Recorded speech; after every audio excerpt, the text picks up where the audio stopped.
Sebanyak 38 dari seluruh 50 negara bagian di AS sudah melegalkan ganja setidaknya untuk keperluan medis.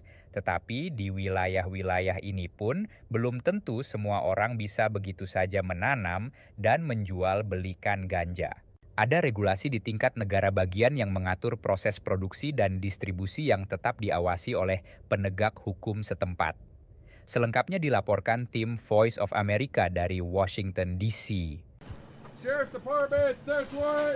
Penegak hukum dari kantor Sheriff San Bernardino County di negara bagian California baru-baru ini merazia sebuah kebun ganja ilegal di Newberry Springs, wilayah gurun sekitar 2 jam perjalanan mobil dari Los Angeles. You have large parcels of land.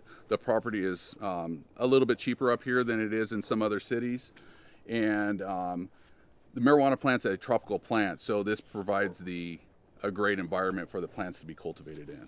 Ganja alias marijuana sebenarnya dijual legal di California berkat hasil referendum pada 2016. With the explosion of the black market, I would say it has to do part into a lot with the taxation of marijuana in the state of California.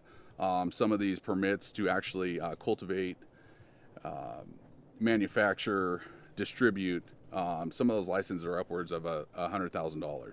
Kepolisian juga menggerebek sebuah rumah dekat perkebunan. Through some of this stuff as well, these composition books or like their payo sheets, where they'll log a lot of their sales and who they may owe money to.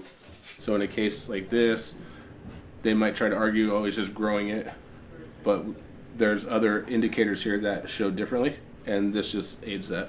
Bukan hanya masalah penghindaran pajak yang menjadi perhatian polisi. This type of pesticide, this triazicide, is an insect killer. As it says on the packaging, it's designed for lawns, not for ingestion. Unfortunately, we'll see a lot of cultivations like this, illegal cultivations, using both legal and illegal pesticides. Peneliti di Pusat Riset dan Pendidikan Cannabis Nasional di University of Mississippi menyoroti bahayanya peredaran ganja yang tak diregulasi dibandingkan yang diproduksi oleh pihak yang mendapat lisensi pemerintah daerah. You have to adhere to strict testing for those products. So they have to meet certain criteria because there's laws in place that state you have to test it for pesticides, heavy metals, aflatoxins, and so forth.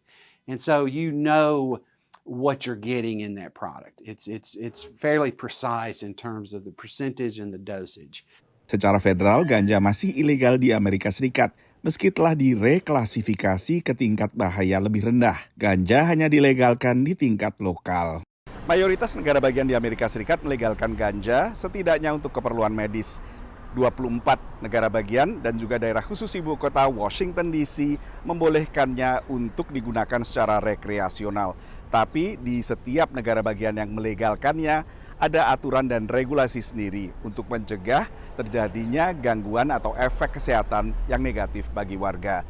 Dari Washington DC, saya Nova Purwadi dan tim VOA.